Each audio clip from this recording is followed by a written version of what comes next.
If the Earth had an edge, I hope it would look like this. The edge of a flat Earth. I know, we've talked about it before, but there's something mesmerizing about it. A flat Earth solar eclipse? Diagonally growing trees? The Great Wall of Ice, guarded by NASA, of course. The flat earthers sure have a great imagination, but what if they were right? How would the Earth hold up in space? Would it revolve around the sun, or would the sun rotate around it? And why would you never walk to the Earth's edge?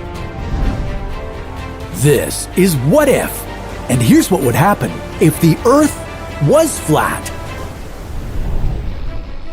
In case you missed the news on the Flat Earth channel, here's a quick recap. For thousands of years, the general public thought that the Earth was flat and everything revolved around it.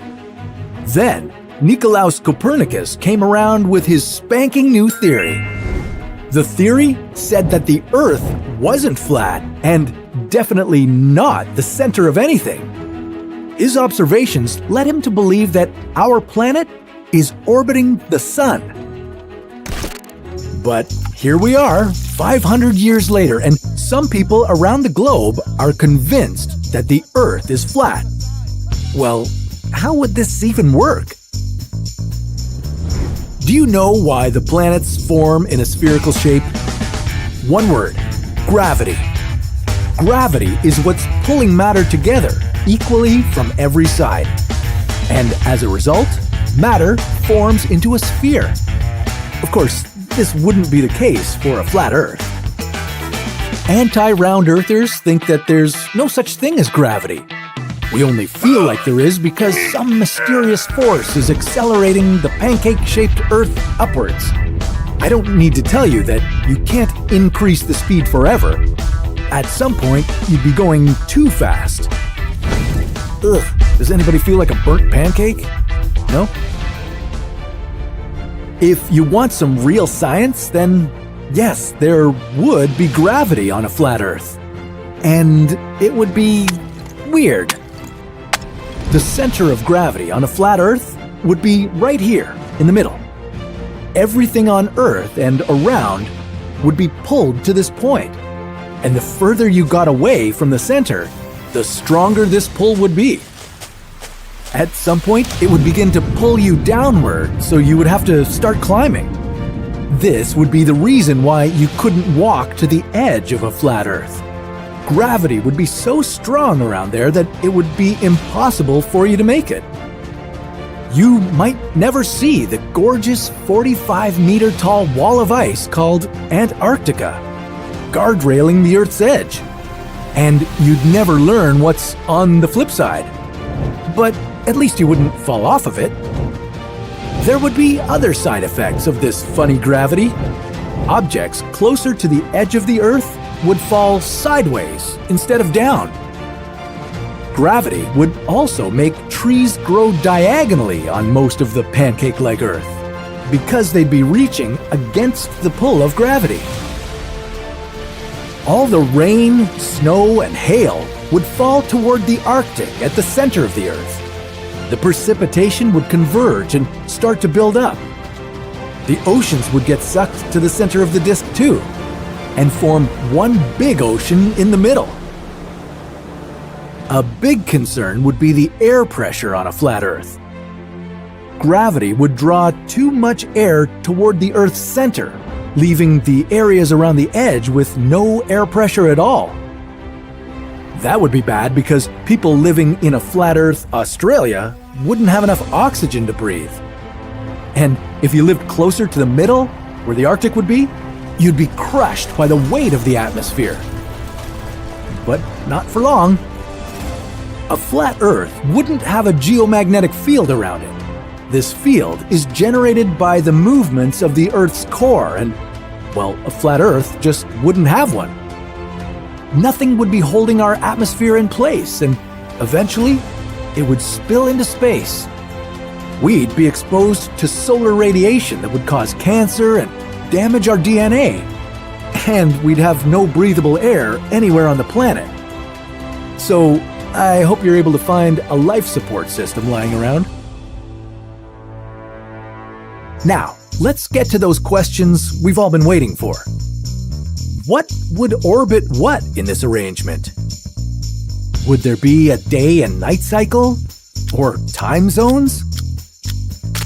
Every flat earther knows that the sun goes in circles around a pancake-shaped Earth, and so does the moon. They're both around 50 kilometers in diameter and act like huge spotlights. But let's bring good old science to the equation. If the sun worked as a spotlight, you'd see it from everywhere on Earth, even if it didn't shine directly on you. It would look like those alien abduction scenes. I wonder where they got that idea from. In this system, there would be no day and night cycle. That would be pretty strange. How am I supposed to get my beauty sleep?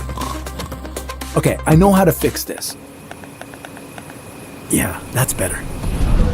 For a flat Earth to have days alternating with nights, the sun would have to orbit the planet this way. When the sun was up, the entire planet of Earth would experience daylight, and when the sun went down, the Earth would fall into nighttime.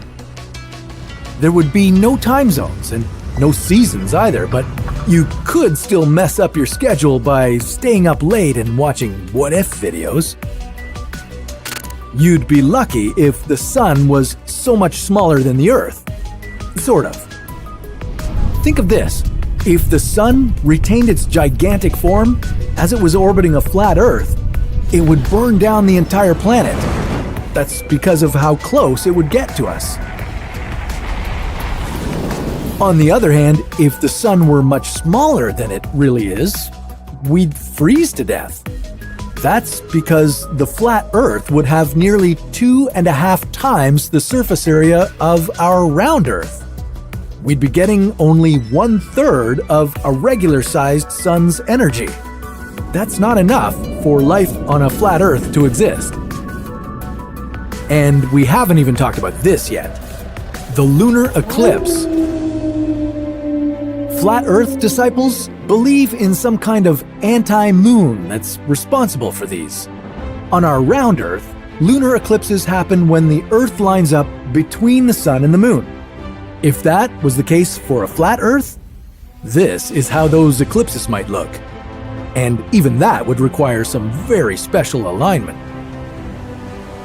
So, if the flat Earth conspiracy turned out to be true, that our globe was indeed photoshopped and GPS devices were rigged for some financial gain, well, that would open up a conversation to other conspiracy theories.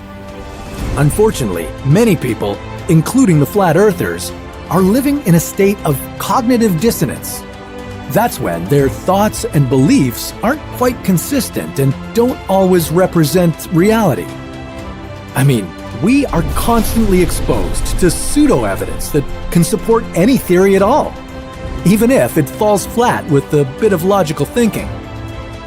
If Copernicus had spent 10 hours on YouTube watching flat Earth conspiracy videos, even he might have admitted he was wrong. And have you seen an Earth shaped like a donut? Well, that's a story for another What If. I might have overused the word round in this one.